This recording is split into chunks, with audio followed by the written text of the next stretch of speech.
do you realize that you like to play the ball slightly forward in your stance when you're in the bunker? I'm sure we're going to get a lot of questions about bunker play. But you want the ball slightly forward in your stance.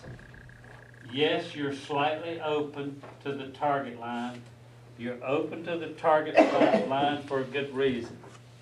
You're sliding the club under the ball.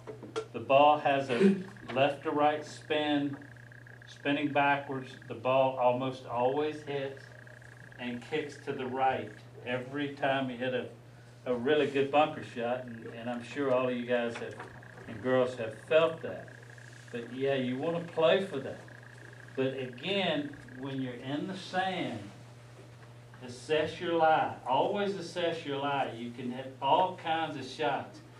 Buried lies, bad lies in the bunker. Yeah, that chunk and run is always a good shot, but you got to look at where you want to land that ball on the green. You're not going to put a lot of spin on the ball if you've got sort of a bad lie, if it's sitting in a crevice or something. You hit a little bit further behind the ball. How far do most people think, what would y'all think the average tour player hits behind the ball in the sand? 2 inches. 3 inches. About 6 inches. Inch and a half. About 4 inches. If they're hitting out of sand, we're About a putting half out. an inch. Who said 4 inches? Right here. Right on the money. Actually, 3 to 5 inches they hit behind the ball, so I always figured that to be 4. But yeah, there's so many people who think that the great sand players hit very close to the ball. But do yourself a favor, the next time you're in a bunker and you're practicing, just draw a line right beside your ball and hit the shot. Now this is where the club first enters the sand. You will be shocked that a lot of times you're hitting further than 4 inches behind the ball. But that's the right answer, 4 inches behind the ball. John, if you're hitting out heavy wet sand, though, don't you have to move closer to the ball? Whole nother, yes. Yeah, that's what we've got around here, is coarse, heavy wet sand. Maybe well, you don't, but the public players do. Well, I've played all types of golf, and I've played about everywhere there is to play. I've lived and played in Texas long enough to know what hard pan is. So, yeah, yes, you do stand a little closer. Yes, you do hit a little closer to the ball. Yes, you do get much more active with your hands underneath the ball. But yeah, wet sand, you do have to hit a little closer to the ball.